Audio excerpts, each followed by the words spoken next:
Assalomu alaykum, Hakimboy, yaxshimisiz? Va alaykum assalom. Assalomu alaykum. Charchamayapsizmi? Sog'ligingiz yaxshimi? Ishlar zo'rmi? Shukr, o'zlaringiz yaxshimi? Yaxshi. Monitoring qilyapmiz. Shu monitoringga sizni tomorqangizni tanladik. Bir o'zingiz tanishtirsangiz. Avvalambor assalomu alaykum. Xush kelibsizlar. Men ismim Rasulov Hakim. Narpay tumani O'zbekiston mahallasi Do'ba qishlog'ida istiqomat qilib kelyapman. Hozirgi kunda mana o'zimda shaxsiy tomorqamda pashta 20 sotixlik shaxsiy tomorqamda uni 20 yildan beri dehqonchilik qilib, hozirgi kunda mana usta dehqon darajasigacha yetishib turibmiz. Aziz obunachilar, Samarqand viloyatida Rasulov Hakim buvani tanimagan odam bo'lmasa kerak, chunki hozirgi kungacha 200 dan ortiq dehqon shogirdlarni chiqarib kelgan o'zidan. Mana holatni ko'rib turishingiz mumkin. Mana sovuqda sovuq demay, qishda ham bozorimizga shunaqangi mahsulotlarni yetkazib berib turadigan Hakim buva bo'ladi. Hakim buva, bu lablagilarni siz qachon ekdingiz? Qaysi oyda ekdingiz? Biz endi to'g'risi 1 yil davomida 12 oy bo'ladigan bo'lsa, 12 oy ham yerimiz bo'sh turmaydi. Faqat hosildorlik bilan. Faqat hosildorlik bilan hozirgi kunga 1 yilda 4 marta ekin ekib olib, 4 marta daromad qilib olish darajasigacha erishganmiz. Mana hozir sizlar ko'rib turgan mana bu qizil lavlagi 15-fevralda ekilgan. Endi asosan 15-fevralda plenka ostiga ekdik. Mana shu o'zimizni Mirbozorda joylashgan bog'bon do'konida bilan hamkorlikda hozirgi kunda ishlab kelyapman. Shu bog'bon do'konida mana tomchilat usulida mana kapelli lentalarni, kranliklarni olib kelib o'rnatib, hozirgi kungacha shu holatga kelguncha 3 marta tomchilatish qildik. Birinchi ekkandan keyin bir tomchilatdik, undan keyin yana bir tomchilatdik, unib chiqqandan keyin undan keyin yana bir tomchilatdik. Ana endi uzog'i bilan 1,5 soat qo'shib qo'yapmiz tomchilatish bilan. 3 marta tomchilatish bilan shu darajagacha yetishdi. Mana bu hozirgi bu ko'rib turganlaringiz 15-fevralda ekkanman deyapman. Mana o'zi hosil tayyor. Mana ko'rib turibsizlar, juda chiroyli holatda. Buni sotib bo'lganingizdan keyin bunisi tayyor bo'ladi, ikkinchi ekkaningiz. Ana hozir bu ko'rib turganlaringiz bunga nisbatan sal maydaroq. Bu 8-martda ekilgan. Ungacha noyabrda oxirida bir karam ekkandim, plenka ostiga albatta. Martda boshi bilan kunlar isigandan keyin karamimiz tayyor bo'ldi. O'rniga birdan sotib bo'lib, yerda qayta ishladik-ku. Bu yana 3 sotikka, 1,5 sotikdan har bir issiqxonam 1,5 sotikka yana qizil lavlagi ekdim. Buni ham kapelli sistemada qildik. Mana bunga ham uladik. Mana tomchilatib tushildi. Hozir dorilarning effekti bo'lyaptimi, Hakim bu? Dorilarning effekti yaxshi. Hozir masalan shu ekinlarimga qanday mineral o'g'it kerakmi, ximiya kerakmi, qanday mikroelementlar hammasini mana shu bog'bon do'konidan olib ishlovlarni berib kelyapmiz. Samarasi katta, Xudoga shukr deymiz. Mana o'zlaringiz ko'rib turibsizlar. Mana hozirgi kunda bu boshda 35 kunlik ekin, mana 35 kunda o'zi boshda hosilga o'tirib qoldi. Hozir mayda-mayda bo'lib turibdi mana. Bu tomonda gulkaram bular, Mana bu tomonda hozir mana ko'rib turganlaringiz hammasi gulkaram. Gulkaramlar ham 1-fevralda ekildik. To'g'risi har yili bu usul ekib kelyapmiz. Shu yilimiz endi to'g'risi mehnat qilaman degan odamga обязательно qiyinchilik to'g'ri keladi. Qiyinchilikdan qo'rqmaslik kerak mehnat qiladigan odam. Mana fevral oyida yog'ingarchilik juda ko'p bo'ldi. Yerlarda namlik oshib ketdi. Shu namlikka qaramasdan, qiyinchiliklarga qaramasdan mehnat qilib, mana ekdik plenka ostiga. Mana o'zlaringiz ko'rib turibsizlar. Hosil hozirgi kunda tayyor, bozorga chiqaryapmiz. Hozir mana 2 marta chiqarib sotdim. Men nasib bo'lsa bugun 3-chisini uzamiz, xudo xolasa bozorga. Endi karamlarni bir ko'rsatsangiz, Hakim bu. Mayli, marhamat. Shuncha bersangiz.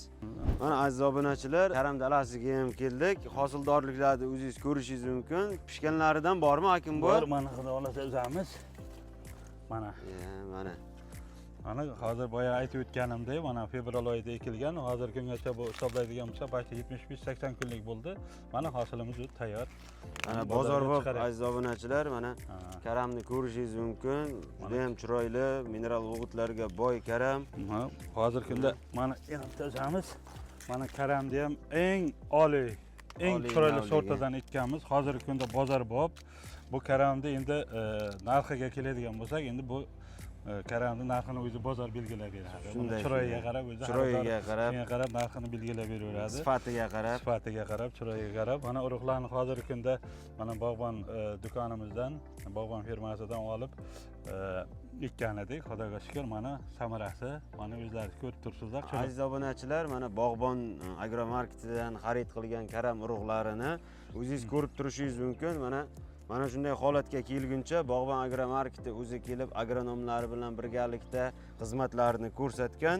xizmatlarini evaziga mana bugungi kunda bozorimizga mana shunday chiroyli karamlarni yetkazib beryapti Hakim buvamiz. Hakim buva, nima uchun siz javligiga teplisa qilmaysiz? Hammasini bo'lib teplisa qilgansiz. Sizga bu qiyinchilik tug'dirmaydimi? Endi to'g'risini aytsam, asosan men o'zi pashta 20 yildan oshib ketdi. Asosan karamchilik bilan shug'ullanaman. Karamni 6 xil turini ekaman. 6 xil turini, masalan, har mavsumga, 3 mavsumga ham, 4 mavsumga ham faqat karam ekaman. Endi har bu kuzatuvchilar albatta qiziqishadi. Aytsam, nima uchun bunaqa usuldan foydalanadi deysa, bu birinchidan dehqonchilikni hozir boya boshda aytib o'tdim, 200 dan ziyod shogirdlar chiqarganman. Bundan keyin mana hozirgi kunda ham chiqarib davom ettirib kelyapman. Xonadonimga kunda bitta ikkita qiziquvchilar, dehqonchilik qilish niyatida bo'lganlar kelib turadi. Ularga mana o'zim tushunchalar, tavsiyalarimni o'rgatib boryapman. Endi qarang, dehqonchilikka qiziqishdi odamlar bo'lsa, yangidan dehqonchilikni boshlash niyatida bo'lgan bo'lsa, mana bu meni usulim eng arzon, eng samarali usul. Sifatli usul. Hozir asosan bitta katta zamonaviy issiqxona qilaman desangiz, bir cho'tigiga 15 million ketadi. Shunday. Ana bu usulda uch cho'tigiga plyonkasi bilan armaturasi hammasiga 5 million pul ketadi. Urug'i bilan, ichidagi ko'chati bilan. Bu kam xarajat. Kam xarajat, samarali serdaromad. Serdaromad. Ham yig'ma, xohlagan vaqtingiz olib qo'yasiz. Yozda olib qo'yib, qishda yana ustanovka qilsa, noyabr oyida yana o'rnatib, yana tagiga yana karamni ko'ramiz. Bu usuldan endi asosan karamni 6 xil turini ekish mumkin deyapman. Karam issiqda yoqtirmaydi. Karamni hamma turiga issiq kerak emas. O'zi 21-martdan keyin plyankalarni olib tashlaymiz. Ochiladi. Shuning uchun bu usul menimcha karam uchun eng samarali, eng qulay, dehqonlarimiz uchun ishlash ham osonroq. O'tgan yilgiga nisbatan shu yilgi daromadingiz yoki qiyinchiliklaringiz kamaydimi yoki yuqori bo'ldimi, ko'paydimi? Endi o'tgan yilgiga nisbatan endi har yil solishtiradigan bo'lsak, shu yil qishimiz yog'ingarchilik ko'p bo'ldi, yomg'ir ko'p bo'lib ketdi. Ayni bizlar o'zi fevral oyida ekanmiz. Ayni fevral oyida yog'ingarchiliklar ko'p bo'ldi. Ya'ni yerimizda namlik oshib ketdi. Shunday qiyinchilikka qaramasdan, bu namgarchilikka qaramasdan ekdik, Xudoga shukr, mana hosilini olib turibmiz. Allohga ming qadar shukr deymiz. Endi hozirgi kunda agar narx-navoga keladigan bo'lsak, hozirgi kunda mana shu gulkaramni 7 mingdan boshladik sotishni. Bozorga. Hozirgi kunda 6 ming, 7 ming atrofida ketyapti.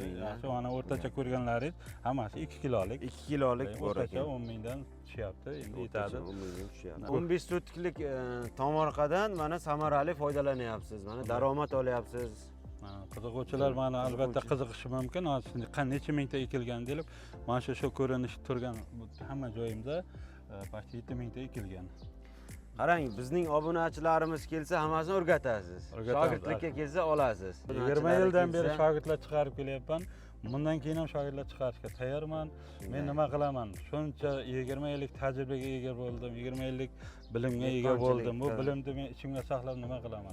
Xalqqa o'rgatishim kerak, yoshlarga o'rgatishimiz kerak. Bozorlarimizda yana ham ko'payish kerak mahsulotlarimiz. Oziq-ovqat mahsulotlarning narx-navosini balandlashib ketmasligi maqsadida mana mehnat qilyapmiz. Bozorlarimizni to'ldirishimiz kerak, xalqqa yetkazib berishimiz kerak. Ayni mineralga boy, vitaminga boy bu ekinlar. Ana avvalam ko'rsatdik videoda qizil lavlagi. Ana hozirgi kunda gulkaram. Bundan keyin yana karam ekamiz, bundan keyin yana 3-chisiga karam ekib turibmiz. Xudoga shukr, mana bog'bon do'konidan oladigan hamma minerallar, vitaminlar, shu o'simlikka beriladigan o'g'itlar hammasini samarasi yaxshi, effekti zo'r. Mana hosillarimiz qarab turing, mana gulkaramlar pashti palagi mana pashti belimgacha kelyapti. 60-70 santimetr bor. Palak baquvvat mana ko'rganlaringizdek. Mana mart oyi, aprel oyimiz salqin keldi. Shunga qaramasdan ham o'sish jarayoni yaxshi, hosildorligi ham yaxshi, o'sishi ham, palaklari ham yaxshi, baquvvat. Aziz obunachilar, mana ko'rib turganingizdek, Hakim buvaning xonadoniga kelib karamlarni, lavlagilarni hammasini o'rganib chiqdik, hosildorliklarini ko'rdik. Kimga shunaqangi xizmatlar kerak bo'ladigan bo'lsa, monitoring jarayonlari kerak bo'ladigan bo'lsa, oliy ma'lumotli agronomlar xizmatlari kerak bo'ladigan bo'lsa, Samarqandda joylashgan Bog'bon agromarketning barcha filiallariga murojaat qilishingiz mumkin. Savollar bo'lsa, quyidagi raqamlarga aloqaga chiqing. Sizni Bog'bon agromarketida kutib qolamiz. Kimda qanday fikrlar bo'ladigan bo'lsa, izohlarda yozib qoldiring.